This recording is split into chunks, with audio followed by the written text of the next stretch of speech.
देखिए, कोरोना का जो मूल कारण है कि आपकी इम्यूनिटी यदि वीक है, आपका रेस्पिरेटरी सिस्टम यदि वीक है, तो आपके ऊपर ये एकदम से अटैक करके आपके रेस्पिरेटरी सिस्टम को, फिर उसके बाद में आपके सर्कुलेशन सिस्टम को, आपके हार्ट और ब्रेन को ये ध्वस्त कर देता है।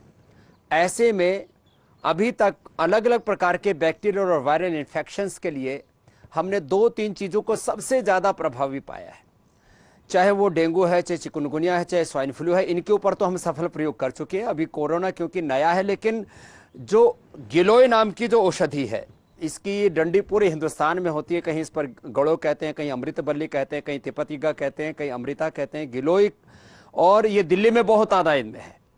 और इसके साथ तुलसी और थोड़ा काली मिर्च हल्दी का उबाल करके यदि काढ़ा पीते हैं तो जो कोरोना के जितने भी सिम्टम्स हैं, उसके जो लक्षण हैं, उनके ऊपर तुरंत असर करती है। ज्वर को तुरंत नियंत्रित करती है, इम्यूनिटी को ये पूरी तरह से बढ़ाती है, और किसी भी तरह के वायरस को किल करने में सबसे कारगर है गिलोय।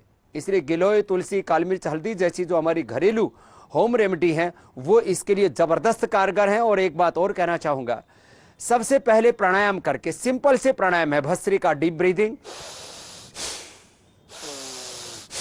कपालभाति और अनुलोम विलोम।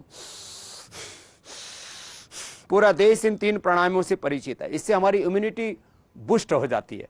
और आपने देखा होगा, जो भी 6-7 साल के जो बच्चे होते हैं और जिनकी उम्र 50-60 साल के आसपास होती है, उनके ऊपर इसका जो अटैक है वो बहुत ज़्यादा होता है और उससे मौत तक हो जाती है।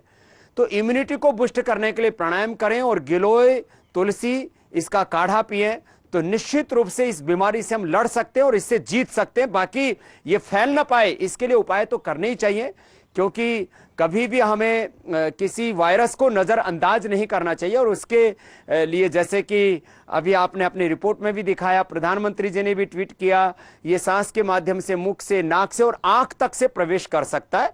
इसलिए जो इन्फेक्टेड लोग होते हैं, अब जैसे मैं भी खुद ऑस्ट्रेलिया होकर के आया और जो है बीच में से ट्रांजिट में मुझे मलेशिया रुकना भी पड़ा, तो लगभग मैंने देखा 90% लोगों के चेहरे पर मास्क था। तो कुछ चीज़ों को एहतियात के तौर पर हमें लेना चाहिए। उसमें जो लोग ट्रैवल कर रहे हैं, अभी भारत में भी इसको काफ़ी सतर्कता बरती है, नहीं तो काफ़ी देश इसके चपेटे में आए हैं। तो हम लोगों को जो भीड़ भड़के वाले एरिया है वहाँ पर जो है मास्क का प्रयोग करना चाहिए। जो इन्फेक्टेड लोग हैं उनसे बचना चाहिए। वैसे तो सर्दी जुकाम भी किसी के छींकने से, संपर्क के आने से हो जाता है, लेकिन उसमें क्योंकि इसका जो वायरस है वो ज़्यादा स्ट्रॉन्ग है, इसलिए उससे उतना ही ज़्यादा सावधानी भी बरतने की आवश्यकता है। जिसको भी सर्दी जुकाम, कफ, छींक आना, जितने भी ये जो सामान्य रूप से ये भी एक वायरस से ही होता है, सर्दी जुकाम भी, तो उसके लिए अचूक औषधि है ये गिलोय, तुलसी और हल्दी। हल्दी को तो दूध में भी उबाल करके ले सकते हैं, और गिलोय, तुलसी, हल्दी, इसका काढ़ा पूरे हिंदुस्तान के लोग पी सकते हैं। और ये 100% जो है निर्दोष है, इसमें किसी तरह का कोई कॉम्प्लिकेशन नहीं, कोई साइड इफेक्ट नहीं, और बुखार को भी एकदम से ठीक करता है। मैं आज आपके सामने बैठा हूं, मेरी जो है 50 मैंने पार कर लिए हैं। कभी भी कोई एलोपैथी की दवाई मैंने सर्दी जुकाम बुखार के लिए नहीं ली और कोई एंटीबायोटिक नहीं लिया है। यद्यपि मैं योग करता हूं और रोज गिलोय पीता हूं, तो गिलोय सबसे बड़ा एंटीबायोटिक है, गिलोय सबसे बड़ा एंटीवायरस है।